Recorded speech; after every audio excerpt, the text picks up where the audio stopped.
what was removed? Did anyone have any negative item removed from their credit report? Yes. Okay. Not removed. Well, what kind of account was it? Was it a collection, a charge-off? Oh, go ahead. No. Oh, no, mine was some bills that I had on there as far as medical bills and stuff. Oh, medical bills? Yeah. You see your score improved? Yeah, it did actually. 26 points on winning. Oh, Nice. good results. Congrats. Mine, I didn't have anything removed, but they adjusted the payment history, so it went up 41 points. Excellent, excellent. Okay, any others? That's good? I don't really have anything. When I pretty much started the class, I had already been working on it. So I really didn't have much to Much improve, activity. but I will tell you I was able to purchase a home. Oh, congrats. I think you mentioned you were in the online process. Yeah, I was actually And going through the process. I actually closed on my home May 2nd. May 2nd. Congrats. Thank you. Wow, excellent. Okay. So I definitely wanted to join the class to at least, have the knowledge for myself and have the materials. So that way I can continue if something was to, come up on my credit, I have the material and the knowledge to work on it and get it removed. Perfect. And y'all's letters are like aggressive. Right. I was like, okay, I like it. It was good, but I wouldn't have been able to think of that, that type of verbiage and stuff on my own. So reading the ebook was really good. Yeah, it's just years of experience and working on a lot of files. You end up, yeah. But you always got to just make sure you just stay consistent and mail it out on time, and But yeah, I'm glad you guys got results. All right, so let's go ahead and switch gears to tab it and get into today's agenda. So make sure you have a recent copy of your credit report for round 3. Have the Google Drive open. Again, see the recordings, as well as review today's PowerPoint, and locate negative verbatim items and place them on dispute letters at home. So this is what I want you guys to do for homework. So for disputing negative items from round 3, you guys already know how to do it by now, right? You know how to access the dispute letters, you know how to edit the forms, the dispute letters, you know how to do all that. So we'll have to spend time doing that today, in today's session. You can do this at home. Okay, and you can also, print out the dispute letters and include copies of your personal docs at home. Now, how do you know if an item has been removed? You guys should know this stuff, right? The credit bureau, the creditor, the collector should send you some type of correspondence. And you want to make sure you compare negative items on round 2 dispute letters with updated credit report on your credit monitoring service. And in order to monitor your credit repair results, complete this process every single round. Okay, so preparing disputes for round 3. Dispute letters provided in the Google Docs. So again, you're doing that for homework. Okay, so just make sure you do that when you get home. Identify negative items in your credit report to dispute. Dispute the same remaining negative items in round 2 that weren't removed for round 3, using the round 3 dispute letters. And as always, use a different reason for the dispute for round 3. We want to see that on the next slide. And for each negative item that was removed, replace it with a new negative item to dispute for each subsequent round. You have a comment? Yeah, I have a comment.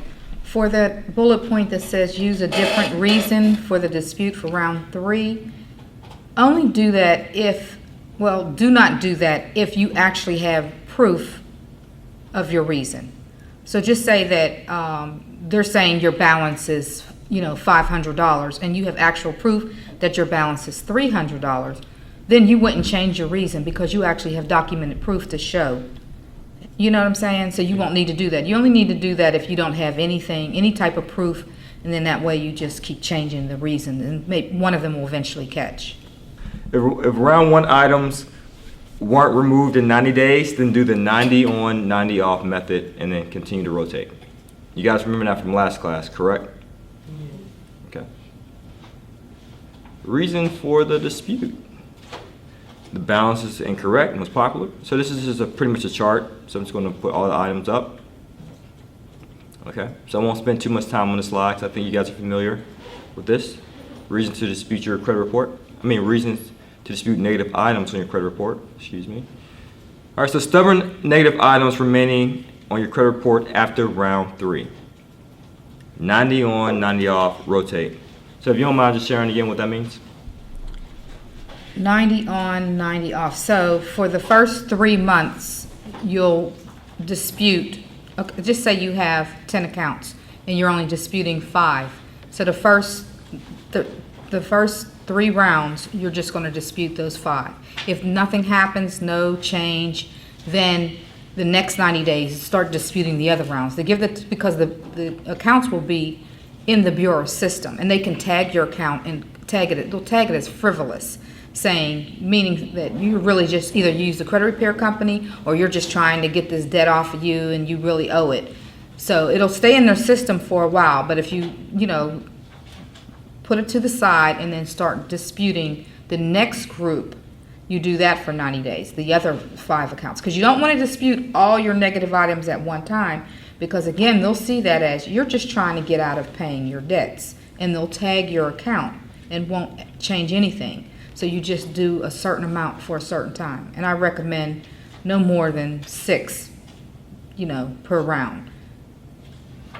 So again, if you have 10 negative accounts, you start disputing 5. After 3 months, no change in those 5, then start the next 5 and do that for 3 months. And then after those 3 months, those 90 days, go back to the first group. So you keep going on and off until you get them removed. Great. And if you're unable to rotate, let's say you only have 5 items, then obviously the 90 on, 90 off doesn't apply. You just continue to dispute those negative items, those 5 negative items. So keep disputing for at least 6 months, okay? Because honestly, it took me about 2 years to get my credit to the point where I can qualify for a home. So hopefully, through this session, it won't take you guys that long. Because since then, we've pretty much been doing this for a while. We pretty much understand how to expedite that process, okay? All right, so next thing. After 6 months, consider settlement or pay for delete. So we talked about this in length in the last session, so just see the round 2 video for more information about this. Okay, so we talked about it in depth. Settlement or pay for delete, what that means, what it entails, and so forth. Okay, so if it could be, well, at the end of the day, if that negative item still remains, it could be it's verified as true. It may not have looked, and the credit bureau may have not looked at it yet, depending on the time frame you sent it. Because some people say, well, I sent it out, but it didn't update yet. Well, maybe it didn't hit your credit report yet. Okay? So just be patient. Okay, so you guys are familiar with sending disputes, what addresses to put on these envelopes for TransUnion, Experian, and Equifax. So again, you'll be doing the dispute process at home for round 3 and beyond. Okay, and what to do and what not to do during credit repair. Okay, so do not apply for any credit during credit repair. Do not cancel open accounts. Keep them open. Age of accounts is important in determining your FICO score. Do not cut up your credit cards. Do not increase your DTC, that's your debt to credit ratio. Keep it below 30%. Do not co-sign. I think I shared with you guys a story about one client who did that. Did I share the story? As soon as we got his credit, repaired, I think he was in the 700s, and he ended up co-signing on a vehicle for his cousin. And it's because his cousin wasn't able to qualify on the strength of his own credit and missed out on a payment or 2, and our client's credit went back down. Yep. So protect your good name as gold. Do not dispute anything over $900. You guys remember that? Yes. Don't miss any credit card payments. Check your credit report every 30 days. Keep it active. Do not file bankruptcy unless you speak to an attorney. Do not incur any more negative items. And do not use the same reason as last round when disputing a negative item for the next round. Okay. Things to do after your credit is repaired. It's time to build it. So start building at the 640 FICO score. 640. That's considered fair credit, by the way. Okay? And become, if possible, become an authorized user on a responsible person's credit card. Keyword responsible. Avoid opening too many new accounts at once. New accounts lower your average account age, which makes up a part of your credit score. And keep accounts open for as long as possible. Unless one of your unused cards has an annual fee, you should keep them open and active for the sake of your length of payment history and credit utilization. Build your FICO scores PDF. That's in your folder. So you guys were able to see that earlier, correct? If not, for the people who came in maybe a tad bit later, you can see this PDF in your Google folder, which outlines step by step how to build your credit, as well as credit cards that we recommend you to apply for to help build your credit. Apply for a credit builder loan. And what is a credit builder loan? The credit builder, it's not really a loan. It's really a savings account. It's a CD. And what you do is you sign up, you pay like an administration fee for like $15. It's called self-lender. And what they do is they report to all three bureaus, so they have different payment plans. So I think the lowest might be $48 a month, and it's a CD savings account. So you would pay the $48 a month, and they report to the credit bureau every month. But just so you know, if you're late, they're going to report that too. So you have to make sure that you're going to be responsible and pay on that. Then once that term is up, so if you sign up for 12 months or 2 years, once that term is up, you can go ahead and pull your money back out. So that's how that works. So that builds your credit because they're reporting, and they're reporting that you're paying on time. You know, they'll show how much, you know, you're paying. To the credit bureaus, it's going to look like a loan, because just say you say you're doing $500 or $1,000. So it'll look like you're paying on that debt, but it's really your own money that you're just putting into a savings account, a CD. Okay, great. Yes, So- question. Go ahead. It's really good. I have one. I was gonna say done in my August. cousin, he just hit 800 on his credit score doing self-lender. Right. He just got Is there a way that you can pay a lump sum instead, or, you know what I'm saying, instead of doing it monthly? Or- No, because you want them to report to the credit bureaus. It's to improve your payment history. Right, Okay, gotcha. Yeah. exactly. So is it, we would do credit builder loan or self-lender? Like when we Self-lender. look it up, I guess. All right, thanks. Thank you for sharing that. Apply for a secure card every 6 months. And make 100% of your payments on time, not only with your credit accounts, but also with other accounts such as utility bills. Bills that go unpaid may be sold to a collection agency, which will seriously hurt your credit. And as I stated a few moments ago, keep your debt utilization, debt to credit ratio below 30%. Okay, so when can you apply for credit? As I stated earlier, when you meet the creditor's qualifications, and you can just ask them. If you're looking for a new car, just go to the dealership or to a credit union and just ask them, hey, what is your underwriting? What's your criteria to get qualified? What's the FICO score that you need? What credit bureaus do you check? Because not every creditor, every lender, every financial institution check all three bureaus when qualifying you for a loan, for example. They might just check Equifax. Some might just do TransUnion and Experian. Okay? Because we do that for our clients. One client, he was applying for business credit, but unfortunately he had bankruptcies. So he underwent credit repair first with us. We were able to remove bankruptcies from TransUnion and Experian. Equifax, unfortunately, weren't able to remove it. So we end up moving forward with business credit, and we only applied to business credit card companies who just check TransUnion and Experian. We didn't apply, so you have to understand the underwriting of these lending institutions, okay, and be strategic. So complete the credit repair process without open disputes, and again, just to be repetitive, keep your debt utilization below 30%. Do you want to explain the graph? Okay, for the Infographic. graph, if you see in the blue, it's poor, a person who has poor credit. That's when their credit scores, their FICO scores are between 0 and 600.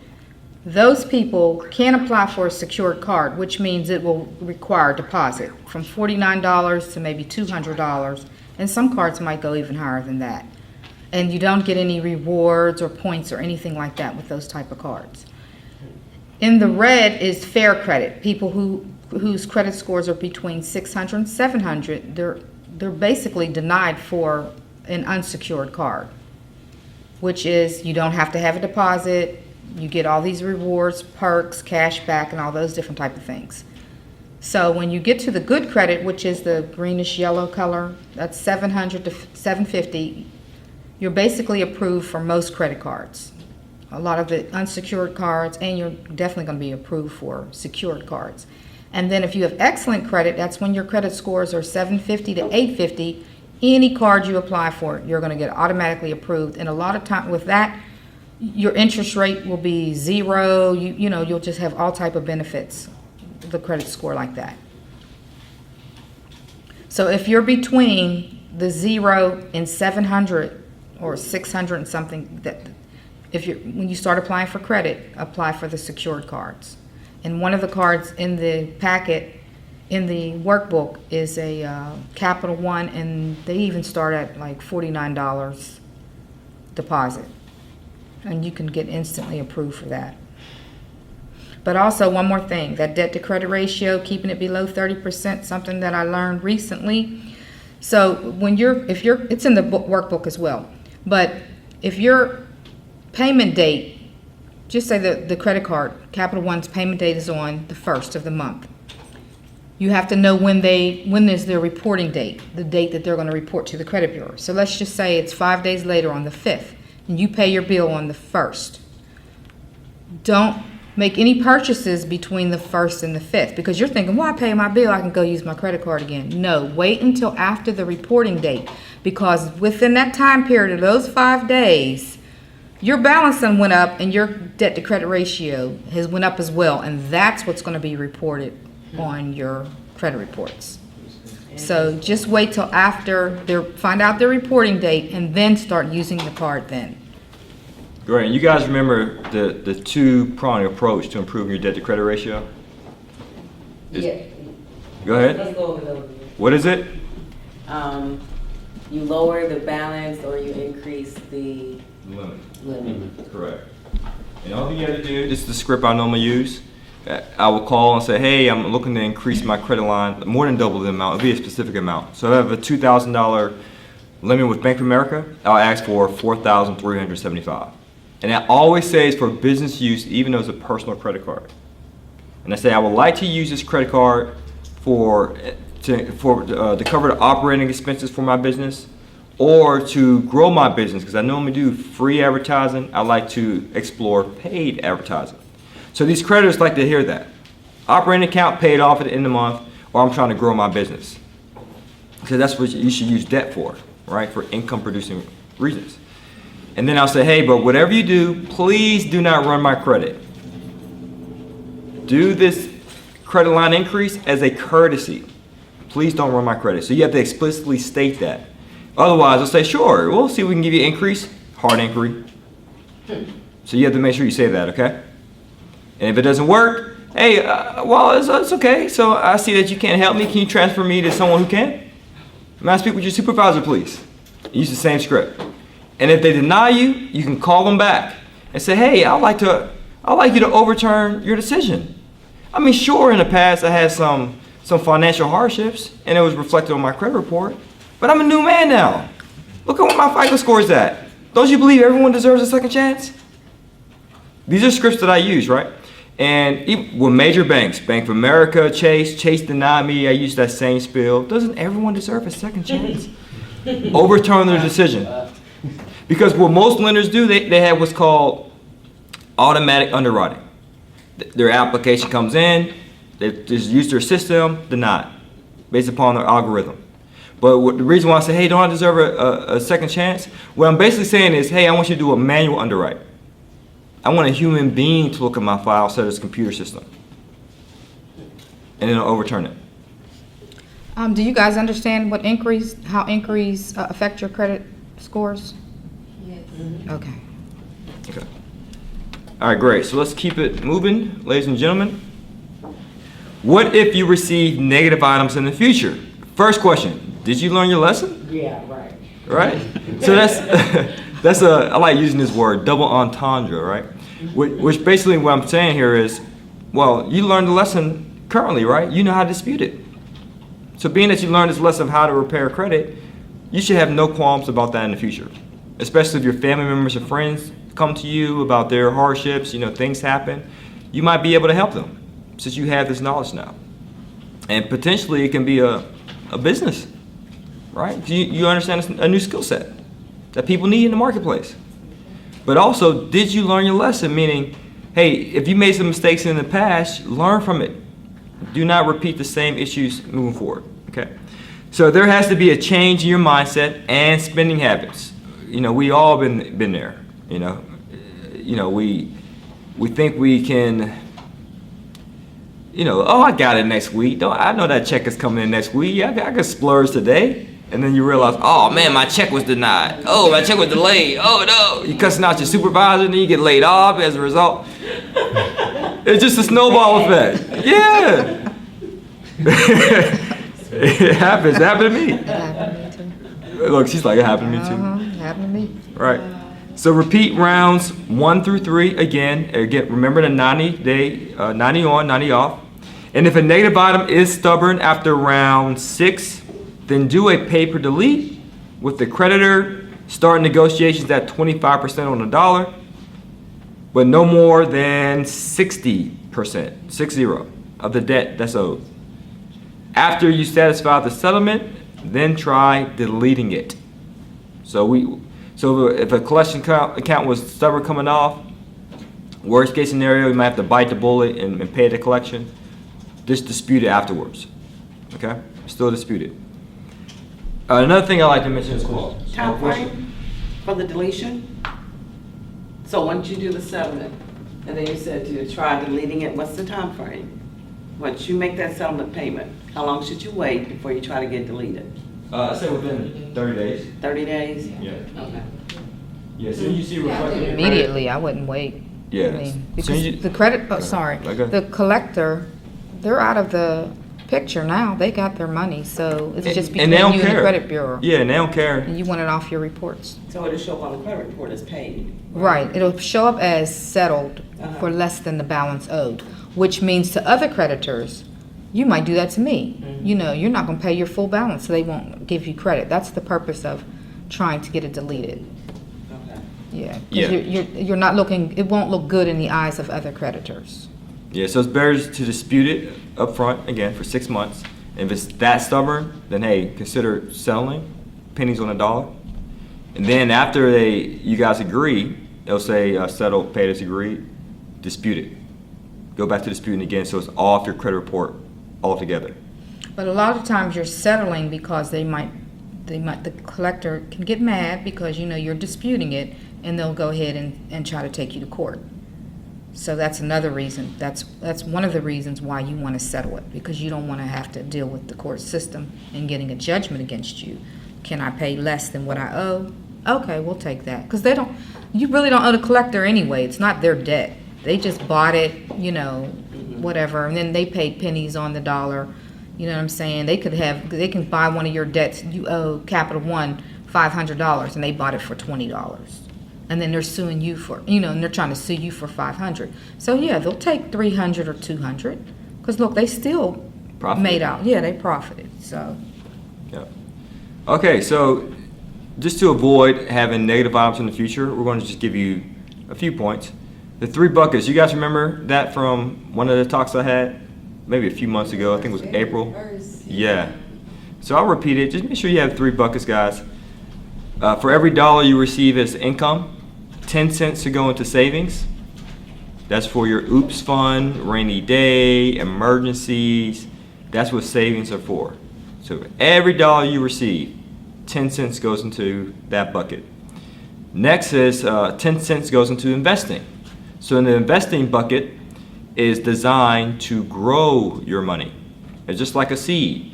You plant it in the ground, eventually you'll receive a harvest, more than what you planted. And then you have more seeds in that fruit.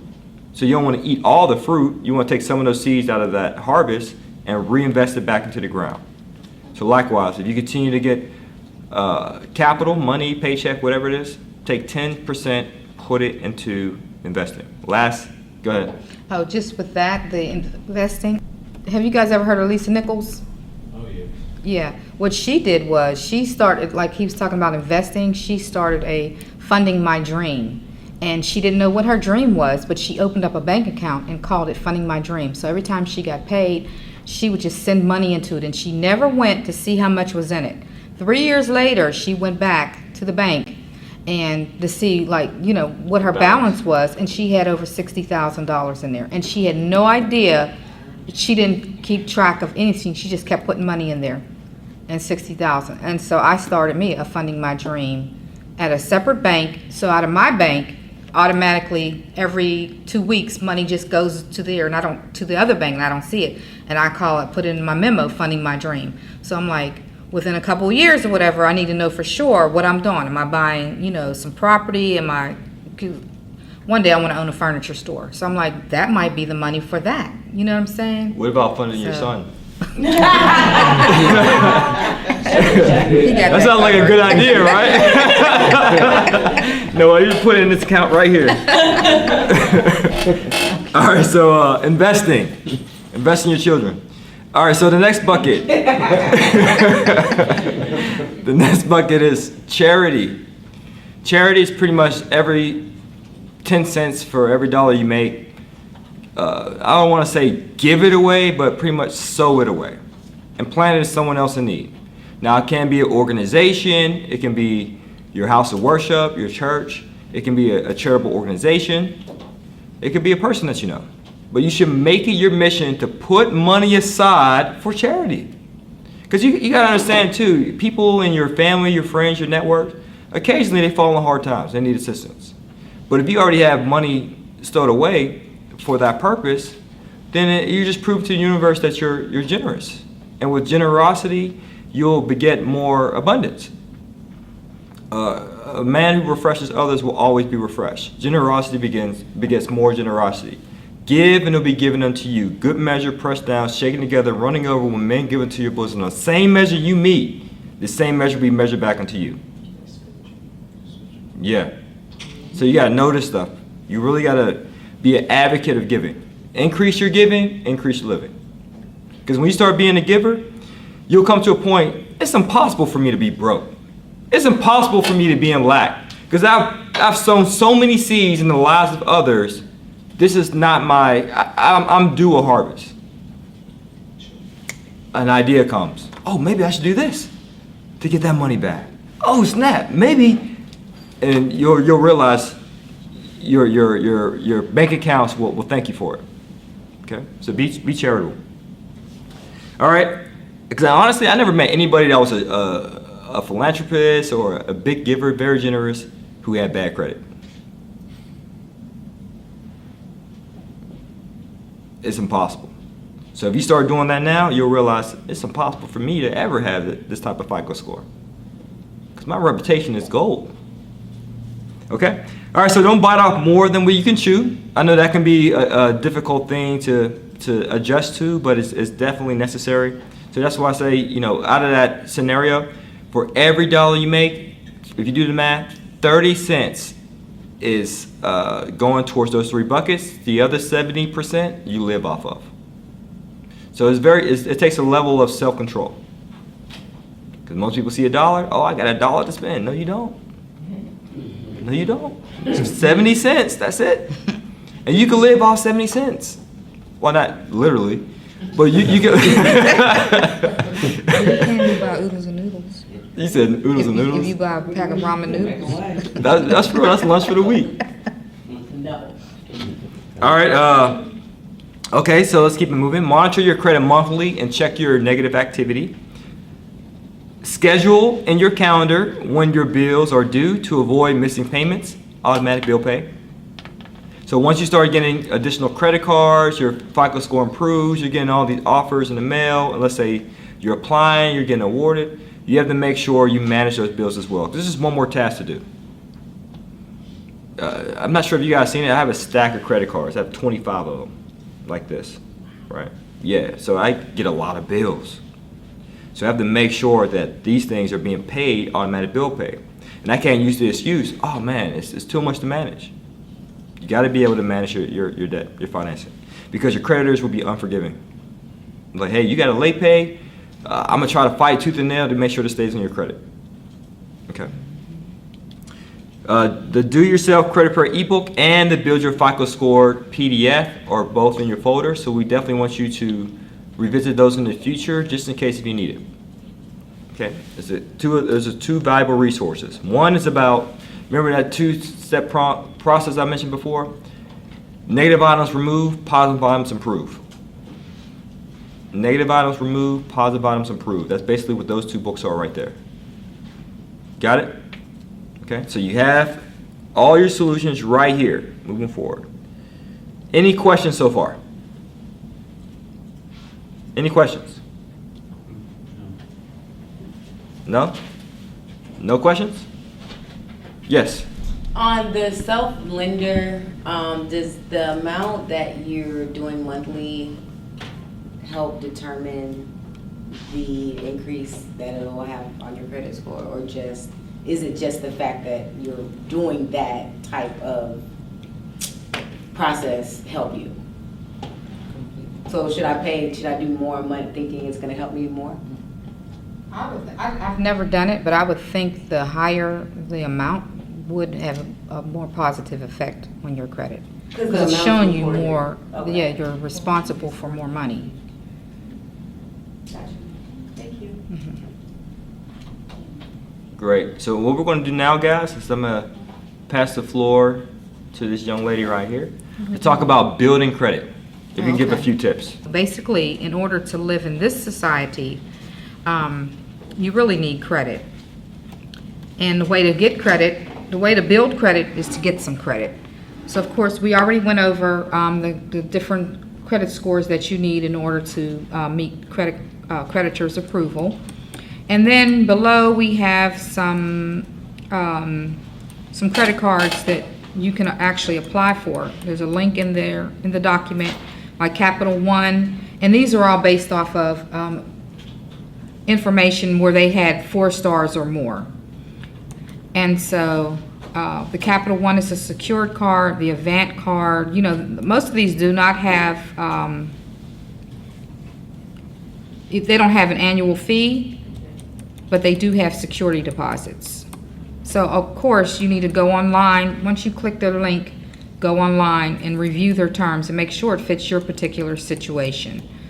And so also beside those major credit cards, you have the Fingerhut credit card, then the First Premier Bank. There's just several of those. And then if you don't get approved for a major credit card, you should look into starting out trying to get some department store credit. And that's at your JCPenney, Kohl's, Old Navy, Target. But the only thing with these cards, you know they're limited to what you can purchase, and you can only purchase in their stores or their, you know, sister stores or whatever. And so a lot of times that they start off with a low balance and a very high financing fee. And these cards, when you start purchasing at these stores, JCPenney's, Kohl's, and everything else, you know, all you're able to really buy is like household items or clothing or something like that. But with the major credit cards, that's what you should go for first, even if it's a secured card, because what you can do with those, you're building your credit, but you're also taking care of yourself. So you can use your major credit card, your secure, you know, Capital One card or a Credit One bank card, and buy your gas and buy your groceries and pay your bills. You see what I'm saying? You're still able to do your daily living while you're building credit with those cards, because you're going to take, you know, your paycheck will pay for that. You see what I'm saying? So it's basically like you're putting the money from one pocket to the other. You know what I'm saying? Because as soon as you pay that credit card bill, you can go back and buy groceries again, gas again, and keep up with your daily living habits. But with those department store credit cards, it's not benefiting you except for you're building your wardrobe or you're buying nice stuff for your house. And also with those credit cards, with the department store credit cards, let me just see what I put in here. because the balance they give you can be pretty low, you can max that out the same day. So, you know, Macy's gives you $200. You go in there and buy a pants, a shirt, and some shoes or something. You've already spent $200. You see what I'm saying? And what do you have to show for it? Then you still have to get gas. You still have to buy groceries. You still need to pay your light bill. And then what? You know what I'm saying? If you pay that debt, you've already spent the money. So it's better to try to get the major credit cards. That way you can build your credit because you're paying timely, you're paying every month, but you're also using it to live. So that benefits you two ways instead of the department store credit. But only do the department store credit if you don't get if you don't get approved for the major credit cards. Does that make sense? Okay. Would you suggest doing the department store credit if you actually do need like a new refrigerator, or, you know, something that's actually not just clothes, but something like something you do need that you can't, Yes. you know? Yeah, absolutely. As long as you know you're gonna make your payments on that. But yeah, if it's a necessity, Yeah. yeah, you can do that. But you can do that also with a major credit card as well. You can still buy a refrigerator Oh, or right. washer and dryer with a major credit card. But yeah, make sure, that's why I was saying, to make sure it fits your situation. So if you do need a washer, dryer, or refrigerator, don't apply for Kohl's. You know, Sears has those items. You see what I'm saying? Home Depot has those items. So you can still build your credit and benefit your life. Let me say something just to piggyback. Okay. Or just to add another caveat to that too. When you're using department store credit cards, typically they have different minimum payment structures, right? So for example, I'm a real estate investor, so I have a Home Depot credit card. I use Home Depot a lot. Yeah. And with Home Depot credit cards, the way they calculate their minimum payments is as follows. They take 1/12 of the balance as your minimum payment. So if I had $12,000 charged to that Home Depot card, I'll be spending $1,000 a month. But with major credit cards, typically if it's a new credit card, it's 1% of the balance plus interest. So if you get a new credit card and it's 0% interest, 1% of $12,000 is what? $120 a month. So if I would have went to Home Depot and let's say they have refrigerators or whatever it is, if I would have used a Home Depot credit card, I would have been spending $1,000 a month for my minimum payment. But if I used my major credit card, I would have been spending $120. So that's why I say you have to understand not just their underwriting, how they approve you, but how they also calculate the minimum payment so it won't be a financial burden. And you can't get that information without being a customer, right? The minimum, how they calculate, like if you're interested. It's in your terms. Yeah. Okay. But go ahead.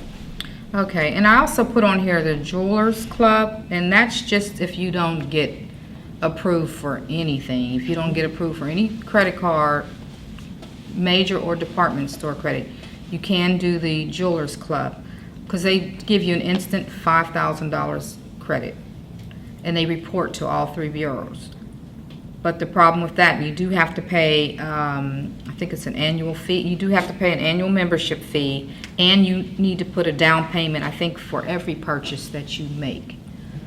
And so, you know, that can really add up too because, you know, jewelry's expensive.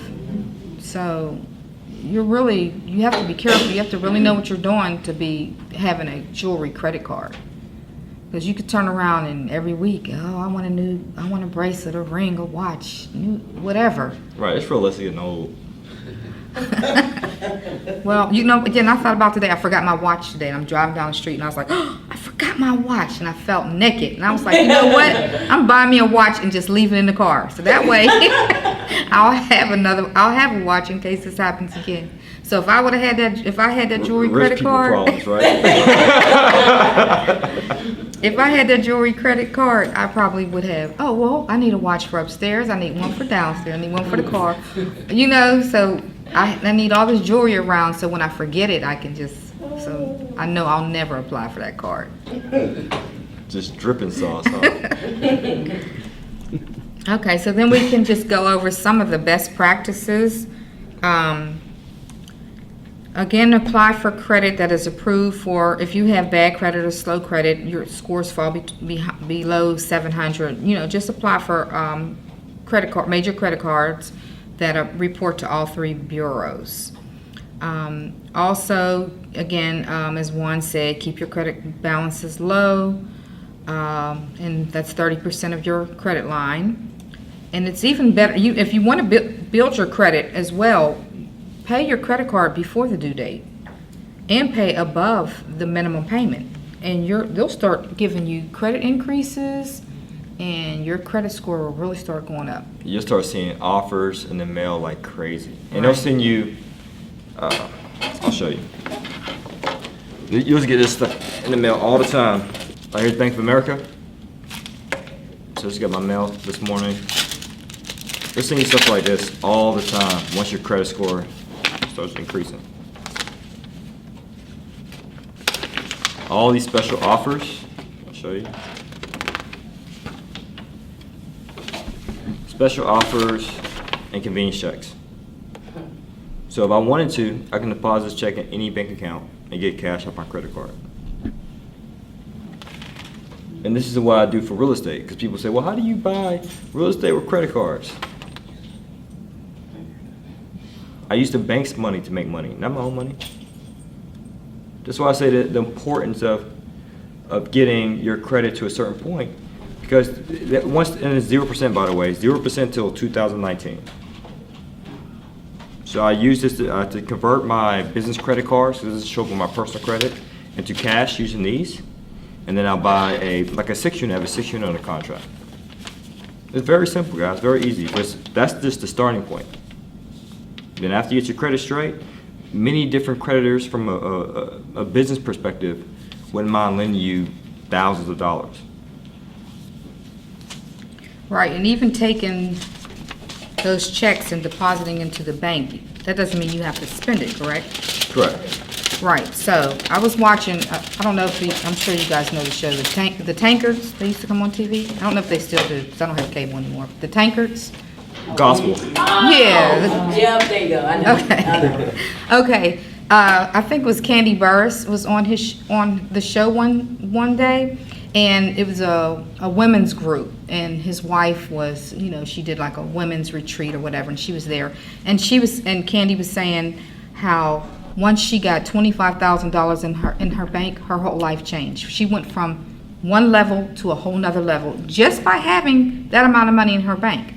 So, as a smart person, what to do is, if you do start once you start building your credit and you're getting those checks in the mail that you can deposit, you can just start depositing it, into a bank account, and then you're automatically in a new level, a different income bracket, where the banks will start offering you stuff. You start having access to, investments or different things like that. She just said her whole life changed as soon as she got $25,000 in the bank. But you see what he just said, it doesn't have to be your own money. It just can be the bank money. As long as they see that you have that in there, your whole life can change. But just to be clear, you want to use debt for income producing reasons. So don't just let it sit in your account if it's not producing income. Use it to acquire income producing asset. Not just an asset, income producing, because you want that asset to afford those payments on this debt. It's called debt service, as well as put money in your pocket as well. That's called cash flow. Okay. Okay, and also point number 5: don't waste your time opening accounts with creditors that don't report to the credit bureaus. So like Fingerhut, they do report to the credit bureau. So that's a way to start building some credit, is with a Fingerhut account. But like for one, Stoneberry, I have an account with Stoneberry, and I called them up one day and I asked them, I don't see this on my credit report. Why aren't you reporting? Oh, we don't report to the credit bureaus. Only if you miss a payment, default. So don't waste your time getting credit with somebody who's charging those financing charges, and you're paying all this, extra money for a product, and it's not even helping your financial situations. It's not building your credit. So you have to look into that when you're applying for new credit. Do you report to all 3 credit bureaus? So some of those, small vendor accounts, those can work for you as long as they're reporting. Because once you have Fingerhut's reporting to 3 credit bureaus, one of the major credit cards will see that, oh, well, they're paying on time even with a Fingerhut account. I'll extend them some credit. But see, I can't do that with Stoneberry. They were like, we don't know if you're paying them or not, only unless you don't pay. So, okay, and also, Juan already talked about not to co-sign for anybody. You really shouldn't apply for more than 5 accounts per year, because every time you apply for every time you make an application, you are getting a hard pull inquiry, and each hard pull inquiry is like 3 to 5 points of your credit score. So it'll drop your score every time. And also, a very important point about inquiries is that if you have too many, other creditors are going to say, oh, they're thirsty. Why are they desperate to get credit? They must be in financial difficulty. I'm not giving them any credit, because what are they going to do? They'll probably take it, run with it, and don't pay it back. So you have to really space it out how often you apply for credit. Because even if you are paying your bills and your credit report, showing, oh, they're paying their bills, another creditor still can deny you because, wait a minute, in 2 months' time, you done applied for 10, 15 different credit cards? Something ain't right. That's how they're going to look at it. Okay, and again, don't max out your credit card. Any credit cards, don't max them out, because, they want to see under 30%. That shows that you're responsible and you're making good use of your credit. Installment loans is another way to build credit, because, again, creditors are looking for a mixture of credit. They want to see mortgages, auto loans, even student loans. And so if you're planning on going to school, that student loans being reported on your credit report. So make sure that you're paying it, and it'll help build your score. If you're already in default, then you can go ahead and check with the loan servicer and see if they'll reinstate it and put you on a payment plan and get your account back current. That way it'll start building your credit. So everything you do, you should always have the mindset of, this is going to increase my status of living, increase my credit, build it up. And then the last 3, again, we talked about the self-lender. Their website reports that people have actually, their credit scores went up 100 points within 6 months. Then there's another one, Rent Reporter. So if you're renting, you can sign up with them. They charge like $95, and then they'll go back 2 years and they'll report your rental history. They'll contact your landlord, and then they'll report it for the past 2 years. So that'll build your credit. Also, they'll charge $9.95 per month, and of course that's subject to change, because when this was written, that's the amount it was. So they'll continue to report every month what your rental history. The only bad thing about this is, if you cancel the program, they're removing everything they reported, and your score is going to drop. So you actually have to stay in the program. Well, it's smart on their in it, part. right? But you stay in it long until you Until you get qualified for the financing you're applying for.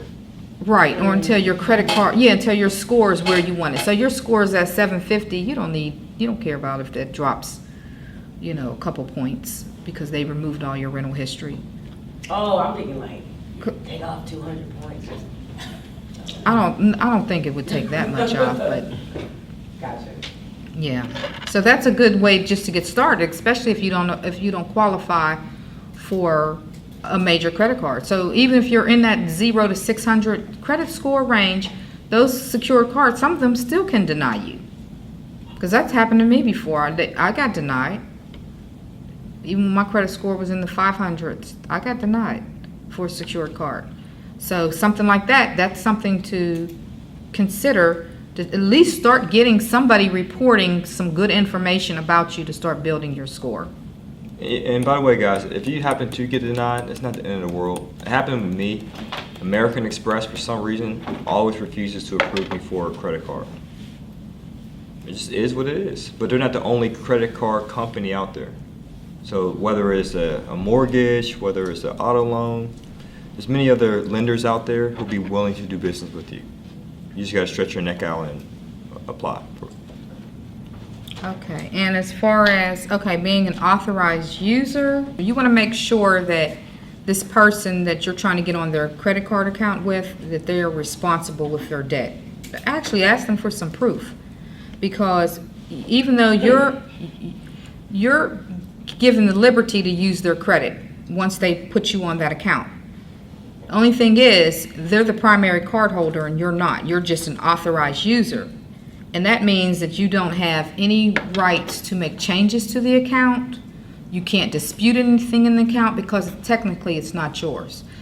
So if they're not responsible and they're not paying their bills on time, all those late payments or delinquencies are going to be reported on your credit report and you can't do anything about it. You cannot get it off. That person has to remove you as an authorized user. So, and a lot of times in those situations, some people might not want you to be an authorized user. They might, say, I don't want you on my account because they're afraid you're going to charge up their account or whatever.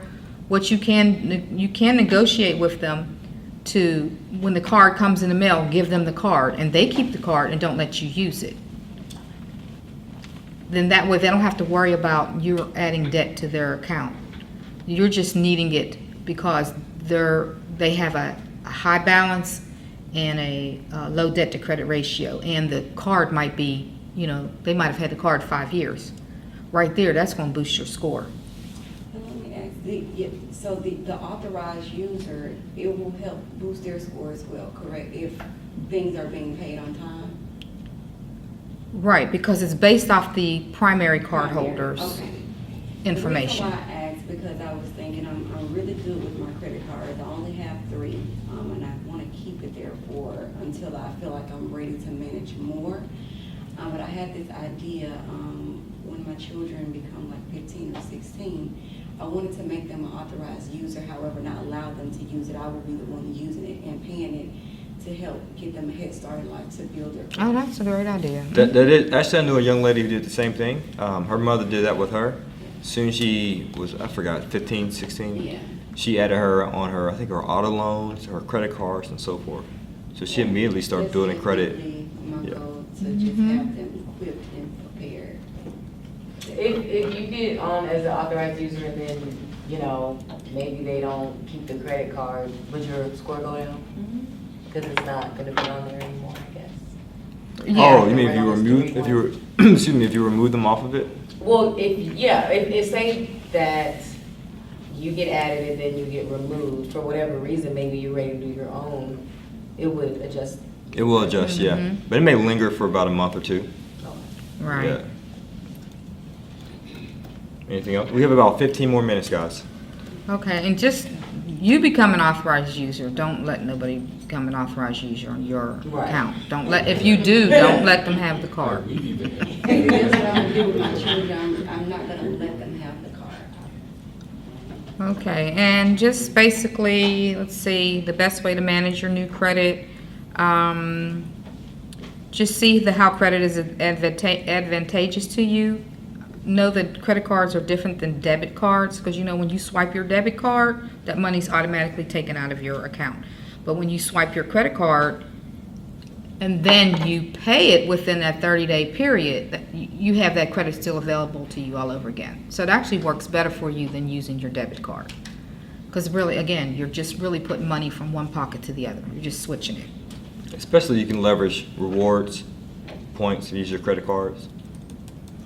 Okay. Rack up on those points. Right, and then finally, just to end it, for your credit cards to be advantageous to you depends on 3 things: knowing your pay date, knowing the date the credit card is due, and knowing the date that the creditor reports to the credit bureaus.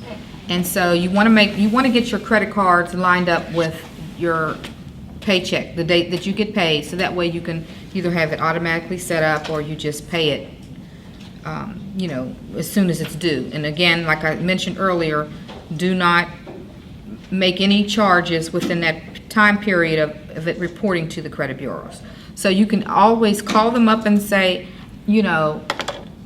I want my credit card's due on the 15th, I get paid on the 1st, I want my due date to be on the 1st. You can tell them that, they'll do that. Then you can ask them, when do you report to the credit bureau? So if they say they report on the 6th, again, don't make no charges from the 1st to the 6th, wait until after the 7th. That way you're keeping your balance low and you're, keeping your credit score up. And so that's it. So you just really, just always be mindful that you're building your credit. You're not getting credit just to be able to buy new things. You have an actual plan. You're trying to go somewhere in your life. So I believe that's it, ladies and Yes, gentlemen. But I that's do it. want to remind you, read the Do Yourself Credit Repair ebook, watch all the recordings, and I also want you to read in its entirety the Build Your FICO Scores PDF. There's a lot of recommendations for credit cards to apply for, different resources to build your credit, and help another person in need. So now you have this information, just pass it forward, okay, pay it forward. And I also like to give some notable mentions as well. So shout out to this young lady right here for doing a well done job. Oh, thank you. Thanks. But she just has a wealth of knowledge about, repairing credit and so forth. So I definitely had to invite her. Another notable mention, the guy behind us. Let's turn it on a swivel. Let me see. Rudy. No, we gotta get this wave, bro. Show them the wave. Right. All right, I also like to give Devin a shout out too for always assisting us with the internet. As well as Felita, always let's see, already clapping ahead of time. We already, she already knew he was coming up. For always assisting us, for helping us get in early, being accessible and cooperating. And thanks to you guys as well for being punctual, showing up on time, and taking strides to your credit. Because we get that a lot. Some people, they have a bad FICO score, and they always try to do a workaround. I'm going to try to Western Union the money. You're talking about, you know what, I'm going to add my child as an authorized user. People are like, no, I'm going to add my child to my utility bill. Right. So we can make sure we get this cable, because I can't miss, Housewives of Atlanta. This new season's about to come on. Right? It's a different mindset. Right. People try to have these workarounds, Right. but it's a good thing that you're tackling this heads on. Is that how you said heads on? Yeah. And by the way, if you guys are interested in learning more, just go to our website, 100percentfinance.com. We have a lot of resources as well. We actually provide credit repair as a service, business funding, real estate investing, the whole 9 yards, just to improve your financial situation overall. And that's our motto: earn passively, live passionately. If you're able to earn passively, passive income received on a consistent basis with little to no work required, it frees up your time to pursue your passions in life. So once I exited the 9 to 5 through real estate investing, I now had the time available to start this business, educating people on how to improve their financial situation. So that's why I say, lead a 9 to 5 if that's your desire, so that way you can focus on your purpose in life. Because it's kind of hard to work on your purpose if you got all these commitments on your back. Okay. All right, well, thank you guys. I appreciate your time, but that's it. Thank